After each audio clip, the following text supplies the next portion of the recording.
جمال مصطفیٰ یا نظر طیبہ کی گلیوں. بسم اللہ الرحمن الرحیم. الحمدللہ رب العالمین والعاقبۃ للمتقین والصلاۃ والسلام علی سید الانبیاء والمرسلین وعلی آلہ واصحابہ وازواجہ واہل بیتہ وذریتہ اجمعین. اعوذ باللہ من الشیطان الرجیم. بسم اللہ الرحمن الرحیم. ان اللہ وملائکتہ یصلون علی النبی یا ایہا الذین آمنوا صلوا علیہ وسلموا تسلیما. اللہم صل علی محمد النبی الامی وعلی آلہ وسلم. بسم اللہ الرحمن الرحیم. رب اشرح لی صدری ویسر لی امری واحلل عقدۃ من لسانی یفقہوا قولی. بسم اللہ الرحمن الرحیم. وقل جاء الحق وزہق الباطل ان الباطل کان زہوقا. آج ہم اپنے درس نمبر 100 کا بقیہ حصہ پڑھیں گے. کل ہم نے اپنے درس میں ادب مصطفیٰ صلی اللہ علیہ وآلہ وسلم اور اس میں مبارک کی برکت اور عشق کے نرالے انداز پر بات کی، اور عاشقین رسول صلی اللہ علیہ وآلہ وسلم کے نرالے انداز پر بات کی. آج ہماری پہلی ہیڈنگ ہے غلامان محمدی صلی اللہ علیہ وآلہ وسلم کی کیفیت. آئیے آغاز کرتے ہیں. بسم اللہ الرحمن الرحیم. حضرت بایزید بستامی رحمۃ اللہ علیہ بہت بڑے بزرگ گزرے ہیں.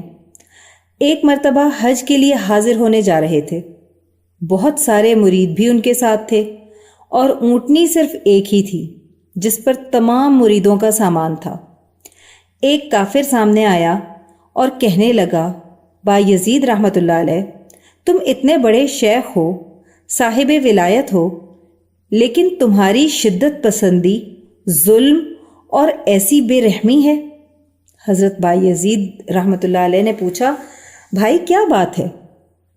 اس کافر نے کہا، دیکھو تمہارے پاس ایک ہی اونٹنی ہے اور اس پر اتنے آدمیوں کا سامان رکھا ہوا ہے، تمہیں جانوروں پر رحم کرنا چاہیے. حضرت بایزید رحمۃ اللہ علیہ نے فرمایا، آخر میں کس طرح تم لوگوں میں چل سکتا ہوں؟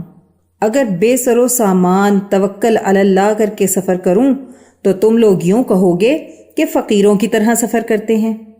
مقصد دوسروں کے اموال پر نظر ہوتی ہے، اور اگر سامان سفر ساتھ رکھتے ہیں پھر بھی تم لوگ تانا دیتے ہو. ذرا اپنی نگاہ اٹھا کر اونٹنی کے اوپر دیکھو کتنا سامان ہے. اس شخص نے غور سے دیکھا، سارا بوجھ اونٹنی کی پشت سے ایک بالشت اوپر تھا، یعنی اونٹنی پر کچھ ایسا بوجھ نہ تھا. وہ خالی چل رہی تھی اور سامان ہوا میں اوپر اوپر چل رہا تھا.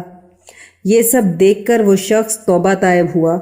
جب غلامان محمدی صلی اللہ علیہ وآلہ وسلم کی یہ کیفیت ہے تو اللہ کے حبیب صلی اللہ علیہ وآلہ وسلم کے کمالات کا کیا ہی پوچھنا. صحابہ رضی اللہ عنہم کا عشق و اطاعت. Next heading. مجمع جمع تھا، لوگ محو سماعت تھے.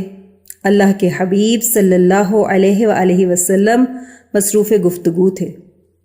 آپ صلی اللہ علیہ وآلہ وسلم نے دیکھا کہ کچھ لوگ، جیسا عموماً ہوتا ہے، مجمع کے کناروں پر کھڑے ہوئے ہیں. اللہ کے نبی صلی اللہ علیہ وآلہ وسلم نے مجلس کے کناروں پر کھڑے لوگوں کو بیٹھنے کا حکم فرمایا. اس وقت حضرت عبداللہ بن مسعود رضی اللہ تعالی عنہ مسجد نبوی صلی اللہ علیہ وآلہ وسلم سے باہر راستے پر تھے. مسجد کی طرف آ رہے تھے لیکن مسجد میں داخل نہیں ہوئے تھے. انہوں نے رسول اللہ صلی اللہ علیہ وآلہ وسلم کا یہ فرمان سنا تو وہیں راستے میں بیٹھ گئے. خطبے کے بعد آپ صلی اللہ علیہ وآلہ وسلم سے ملاقات ہوئی تو آپ صلی اللہ علیہ وآلہ وسلم نے فرمایا، عبداللہ رضی اللہ تعالیٰ عنہ، یہ حکم تو مجلس کے کنارے پر کھڑے لوگوں کے لیے تھا. حضرت عبداللہ بن مسعود رضی اللہ تعالیٰ عنہ عرض کرنے لگے، یا رسول اللہ صلی اللہ علیہ وآلہ وسلم، جب آپ کا فرمان کانوں میں پڑ گیا کہ بیٹھ جاؤ تو پھر عبداللہ کی مجال نہیں تھی کہ وہ ایک قدم بھی آگے بڑھائے. کوئی بھی محروم نہیں محبوب صلی اللہ علیہ وآلہ وسلم کے کرم سے۔ نیکسٹ ہیڈنگ ہے، ایک شخص تھے جن کے بارے میں اللہ کے نبی صلی اللہ علیہ وآلہ وسلم فرمایا کرتے تھے، اِنَّهُ يُحِبُّ اللَّهَ وَرَسُولَهُ، بے شک وہ اللہ اور اس کے رسول سے محبت کرتا ہے۔ وہ محبت کیا تھی؟ وہ آپ صلی اللہ علیہ وآلہ وسلم کی مجلس مبارکہ میں بیٹھا رہتا تھا، اور جب دن بھر دیکھتا تھا کہ آپ صلی اللہ علیہ وآلہ وسلم تھک گئے ہیں، ہر آنے والا آپ صلی اللہ علیہ وآلہ وسلم کو اپنے دکھ سناتا، وہ دیکھتا کہ حضور صلی اللہ علیہ وآلہ وسلم تھک گئے ہیں تو وہ ایک لطیفہ سنا دیتا، تو آپ صلی اللہ علیہ وآلہ وسلم مسکرا دیتے اور ساری تھکاوٹ دور ہو جاتی۔ یعنی اس کا دل سے آپ صلی اللہ علیہ وآلہ وسلم سے تعلق مضبوط تھا، اعمال میں کمزور تھا، مگر جب دیکھتا کہ چہرہ مبارک پر تھکاوٹ کے آثار ہیں تو کوئی لطیفہ سنا دیتا، اور یہ ہنسانے کا کام سوائے قلبی محبت کے اور کوئی نہیں کر سکتا۔ یہ شخص جب سفر میں جاتا تو آپ صلی اللہ علیہ وآلہ وسلم کے لیے شہد اور پنیر لاتا۔ اس کے پاس پیسے نہ ہوتے تھے، شہد اور پنیر ادھار لے کر آتا تھا اور آپ صلی اللہ علیہ وآلہ وسلم کو دے دیتا۔ جب قرض دار جس سے شہد اور پنیر خریدا تھا آتا تو اسے حضور صلی اللہ علیہ وآلہ وسلم کی خدمت میں لے جاتا اور کہتا، یا رسول اللہ صلی اللہ علیہ وآلہ وسلم، میں اس سے شہد اور پنیر ادھار لے کر آیا تھا، اب یہ مانگنے آیا ہے۔ آپ صلی اللہ علیہ وآلہ وسلم پوچھتے، اس کو میرے پاس کیوں لے کر آئے ہو؟ وہ کہتا، شہد اور پنیر آپ کو دیا تھا اس لیے آپ کے پاس لایا ہوں۔ اس کو پتہ تھا آقا علیہ السلام کریم ہیں، شہد اور پنیر بن مانگے بھی لا دیتا اور ادائیگی بھی حضور صلی اللہ علیہ وآلہ وسلم سے کرواتا۔ اس طرح کی باتوں سے محبوب صلی اللہ علیہ وآلہ وسلم کو ہنساتا رہتا تھا۔ اس عمل پر آپ صلی اللہ علیہ وآلہ وسلم فرماتے، اِنَّهُ يُحِبُّ اللَّهَ وَرَسُولَهُ۔ نیکسٹ ہیڈنگ ہے، افضل الرسل محبوب صلی اللہ علیہ وآلہ وسلم۔ اللہ کے حبیب صلی اللہ علیہ وآلہ وسلم صورت میں، سیرت میں، اخلاق و کردار میں، قد و انداز میں، کلام و آواز میں، ہوش و فراست میں، غرض ہر چیز میں دوسروں سے برتر اور اعلیٰ اور افضل اور اکمل ہیں۔ لہٰذا آپ صلی اللہ علیہ وآلہ وسلم کا کمال ایسا ہی ہونا چاہیے کہ فرشتے آپ کے دروازے پر خادم کی حیثیت سے رہیں اور جب تک اجازت نہ پائیں اندر نہ آئیں، اور وہ ایک مقام کہ جبرائیل علیہ السلام بھی کہہ دیں کہ اس سے آگے میں نہیں جا سکتا، میرے پر جل جائیں گے۔ یہ آپ صلی اللہ علیہ وآلہ وسلم کا مقام ہے۔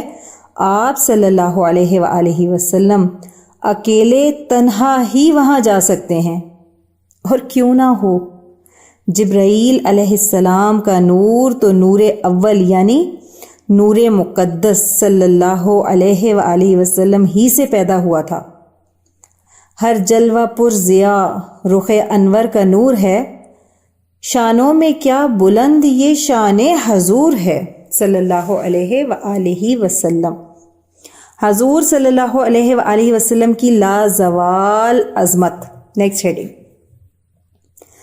جس زمانے میں آپ صلی اللہ علیہ وآلہ وسلم کی سخت مخالفت ہو رہی تھی، اللہ سبحانہ و تعالی نے ارشاد فرمایا، وَلَلْآخِرَةُ خَيْرٌ لَكَ مِنَ الْأُولَى، والضحیٰ کی آیت نمبر 4، اور اس کا ترجمہ ہے، اے محبوب صلی اللہ علیہ وآلہ وسلم، یہ بات یقینی ہے کہ آپ کا ہر آنے والا دن گزرے دن سے بہتر ہوگا، اور عین اس وقت جب لوگ آپ صلی اللہ علیہ وآلہ وسلم کا نام سننا پسند نہ کرتے تھے، اس وقت اللہ سبحانہ و تعالی نے ارشاد فرمایا، ورفعنا لک ذکرک سورہ علم نشرہ کی آیت نمبر 4۔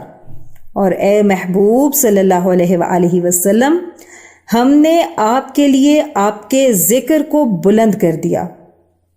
اور اس وقت جب آپ صلی اللہ علیہ وآلہ وسلم کے خاندان والے بھی آپ کی بات سننا پسند نہیں کرتے تھے اور اعلان نبوت کو چند دن کا مہمان سمجھتے تھے، تب اللہ سبحانہ و تعالی نے ارشاد فرمایا، انا اعطیناک الکوثر سورہ کوثر کی آیت نمبر 1۔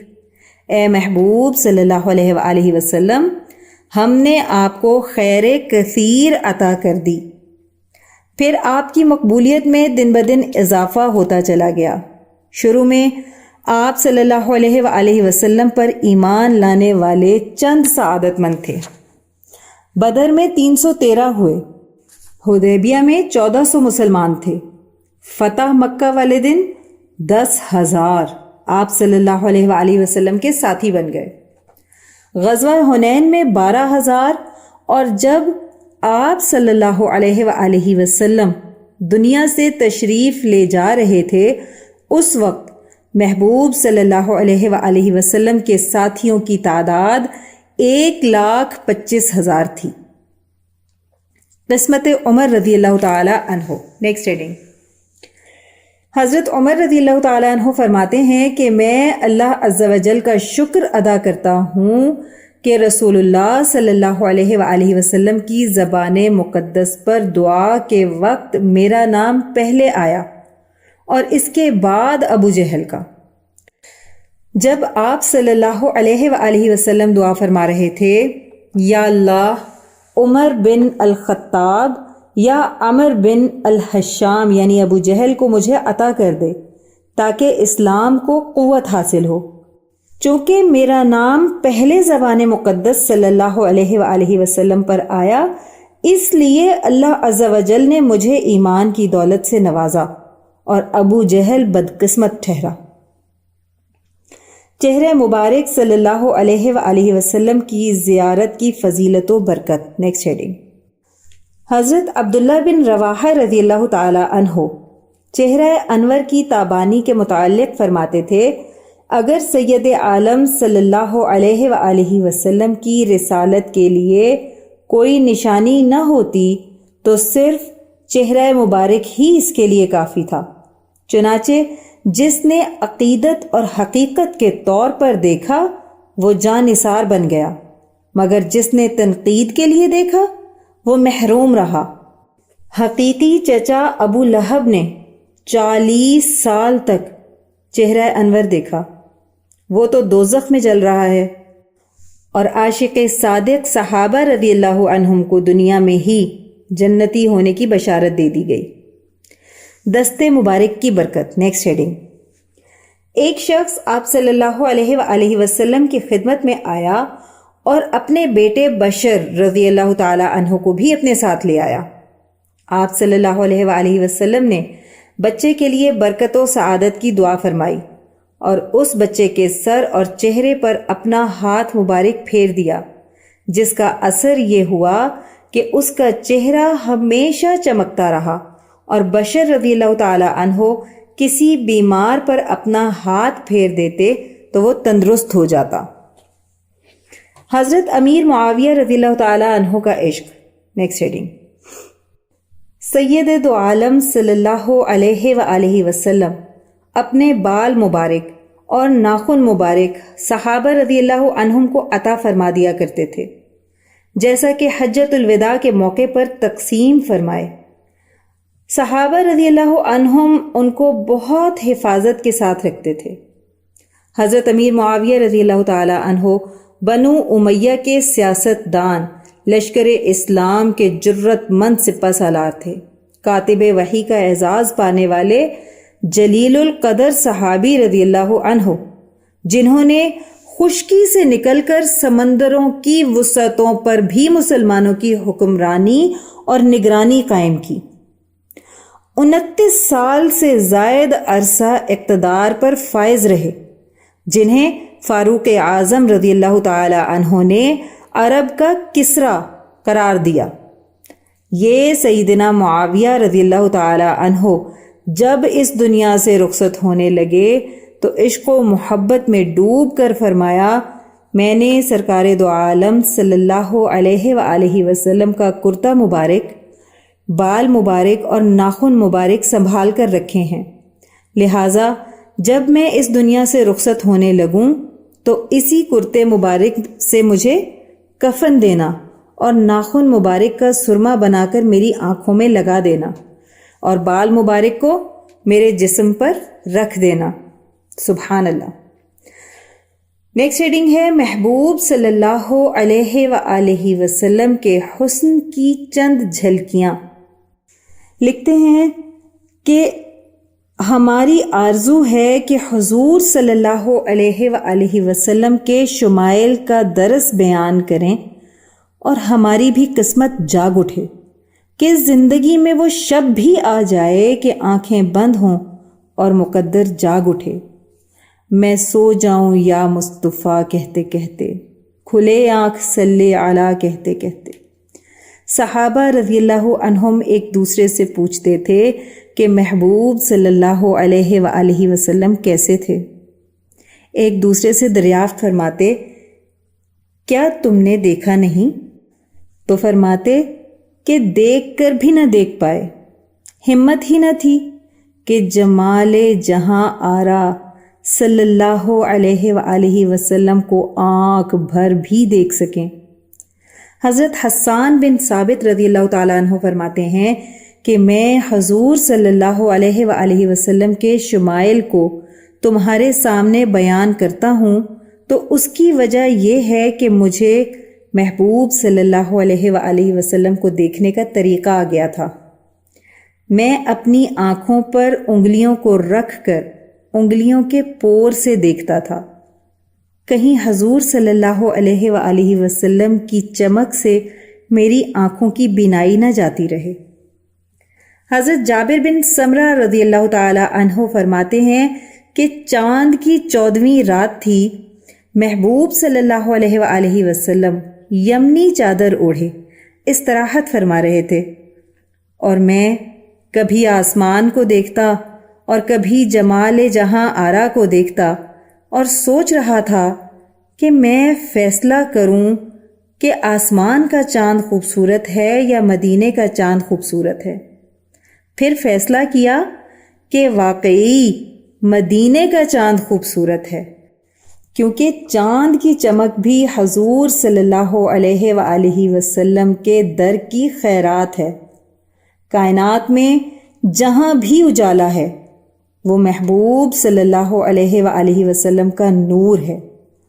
علامہ بوصیری رحمۃ اللہ علیہ فرماتے ہیں، منزہ عن شریک فی محاسنہ فجوہر الحسن فیہ غیر منقسم۔ اس کا ترجمہ ہے، محبوب صلی اللہ علیہ وآلہ وسلم کا حسن مبارک ہر شرکت سے پاک ہے، حسن کا جوہر تقسیم ہونے والا نہیں، یعنی محبوب صلی اللہ علیہ وآلہ وسلم کا حسن مبارک غیر منقسم ہے، کسی سے مستعار نہیں۔ محبوب صلی اللہ علیہ وآلہ وسلم کے بدن مبارک کا سایہ نہیں تھا۔ حضرت ذکوان رضی اللہ تعالیٰ عنہ فرماتے ہیں کہ حضور صلی اللہ علیہ وآلہ وسلم کا سایہ نہ سورج کی روشنی میں ہوتا تھا اور نہ چاند کی چاندنی میں۔ پوچھا گیا کہ حضور صلی اللہ علیہ وآلہ وسلم کا سایہ کیوں نہ تھا؟ بتایا گیا کہ اللہ عز و جل نے محبوب صلی اللہ علیہ وآلہ وسلم کا سایہ زمین پر اس لیے نہ پڑنے دیا کہ کسی انسان کا قدم آپ صلی اللہ علیہ وآلہ وسلم کے سائے پر نہ آ جائے۔ حضرت مجدد الثانی رحمۃ اللہ علیہ فرماتے ہیں کہ اس عالم شہادت میں یعنی اس دنیا میں رسول اللہ صلی اللہ علیہ وآلہ وسلم کا سایہ نہیں تھا۔ کسی چیز کا سایہ اس شے سے زیادہ لطیف تر یعنی باریک ہوتا ہے۔ جب حضور صلی اللہ علیہ وآلہ وسلم سے لطیف کائنات میں کوئی شے ہی نہیں تو پھر سایہ کیا معنی رکھتا ہے؟ حضور صلی اللہ علیہ وآلہ وسلم کی مثل عالم مکان میں ممکن ہی نہیں، جس کا سایہ نہ ہو تو اس کا ثانی کیسے ہو سکتا ہے۔ پاؤں مبارک۔ معراج پر جانے سے پہلے جبرائیل علیہ السلام نے پاؤں مبارک کو بوسہ دے کر جگایا۔ پوچھا گیا کہ محبوب صلی اللہ علیہ وآلہ وسلم کے پاؤں مبارک کو بوسہ دیا تھا تو بتا کیا کیف و سرور ملا؟ جبرائیل علیہ السلام زبان حال سے گویا ہوئے، جنت نہ جنت کی کلیوں میں دیکھا، مزاج و محمد کی تلیوں میں دیکھا، صلی اللہ علیہ وآلہ وسلم۔ پنڈلی مبارک۔ حضرت سراقہ بن مالک فرماتے تھے کہ ہجرت کے سفر میں 100 اونٹ کے لالچ میں جب حضور صلی اللہ علیہ وآلہ وسلم سے ملاقات ہوئی، اس وقت آپ صلی اللہ علیہ وآلہ وسلم نے فرمایا، تو مجھے گرفتار کرنے نکلا ہے اور میں تیرے ہاتھوں میں کسریٰ کے کنگن دیکھ رہا ہوں۔ اس وقت حضرت سراقہ بن مالک رضی اللہ تعالیٰ عنہ نے مشاہدہ کیا تھا جب آپ صلی اللہ علیہ وآلہ وسلم اپنی سواری پر سوار تھے۔ فرماتے ہیں فَلَمَّا دَنَوْتُ مِنْهُ وَهُوَ عَلَى نَاقَتِهِ جَعَلْتُ أَنظُرُ إِلَى سَاقِهِ كَأَنَّهَا جِمَارٌ۔ اس کا ترجمہ ہے، جب میں آپ صلی اللہ علیہ وآلہ وسلم کے قریب گیا اور آپ اپنی اونٹنی پر سوار تھے، میری نظر پنڈلی مبارک کی طرف پڑی، گویا کہ وہ جمار محسوس ہو رہی تھی۔ جمار کہتے ہیں کھجور کے درخت کی نچلی شاخیں جو نئی شاخیں نکلتی ہیں، اور نئی شاخ بہت نرم اور نازک ہوتی ہے کہ اس کو چھو لینے کو جی چاہتا ہے۔ اس نئی شاخ کو عربی میں جمار کہتے ہیں۔ نیکسٹ ہیڈنگ ہے حضرت ام معبد رضی اللہ تعالی عنہا کے گھر انوارات کی بارش۔ سفر ہجرت میں حضور صلی اللہ علیہ وآلہ وسلم حضرت ام معبد رضی اللہ تعالی عنہا کے گھر تشریف لے گئے۔ چند لمحوں کے لیے ٹھہرے تھے تم جس پیر کے نیچے، سنا ہے آج تک اس پیر کا سایہ مہکتا ہے۔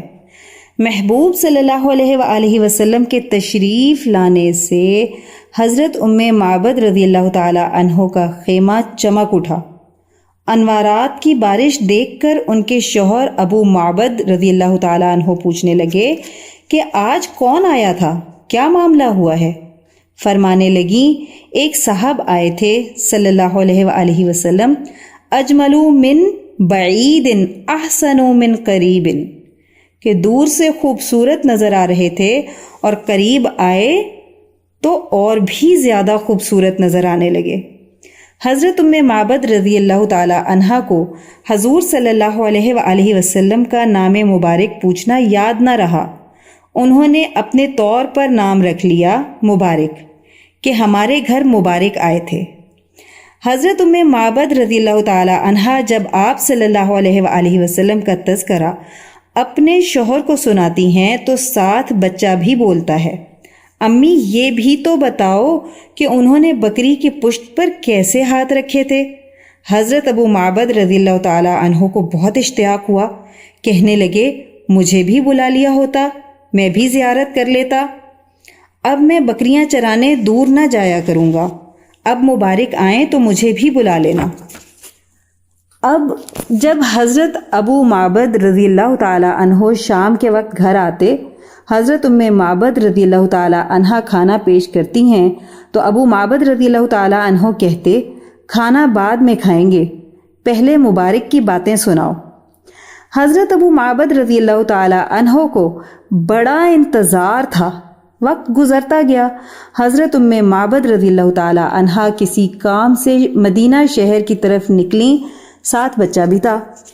حضرت ابو بکر صدیق رضی اللہ تعالی عنہ بازار سے گزر رہے تھے، اس بچے نے دیکھ لیا تو فوراً اماں سے کہا، یا اماں ھذا الرجل الذی کان مع المبارک، امی یہ وہ شخص ہے جو مبارک کے ساتھ آیا تھا۔ حضرت ام معبد رضی اللہ تعالی عنہ نے دیکھا تو فوراً ابو بکر رضی اللہ تعالی عنہ کے پاس چلی گئیں اور کہنے لگیں، مبارک کہاں ہے؟ حضرت ابو بکر رضی اللہ تعالی عنہ نے فرمایا، کون مبارک؟ حضرت ام معبد رضی اللہ تعالیٰ عنہ نے سفر ہجرت کا واقعہ دہرایا تو ان کو یاد آ گیا۔ حضرت ابو بکر صدیق رضی اللہ تعالیٰ عنہ فرمانے لگے، آؤ تمہیں مبارک کی زیارت کراؤں۔ اس وقت حضور صلی اللہ علیہ وآلہ وسلم مسجد نبوی میں تشریف فرما تھے۔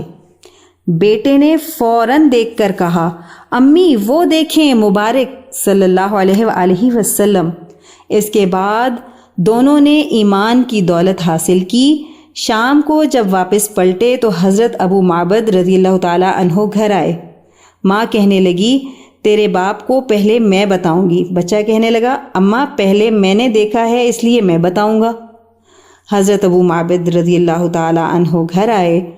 قبل اس کے کہ یہ دونوں بتاتے وہ خود ہی بول پڑے، آج حجرہ پھر مہک رہا ہے، آج تمہارے چہرے پھر چمک رہے ہیں، مبارک آئے تھے تو تم نے مجھے بلایا کیوں نہیں؟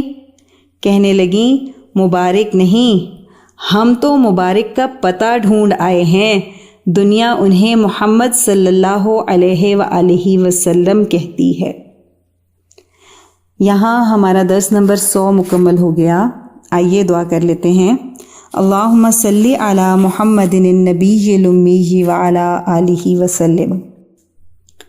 یا اللہ، ہماری اس ادنا سی کوشش کو قبول و منظور فرما لیں اور اس کو ہماری بخشش کا ذریعہ بنا دیں، اس کو قیامت تک امت کے لیے ہدایت اور عشق نبی صلی اللہ علیہ وآلہ وسلم کا ذریعہ بنا دیں۔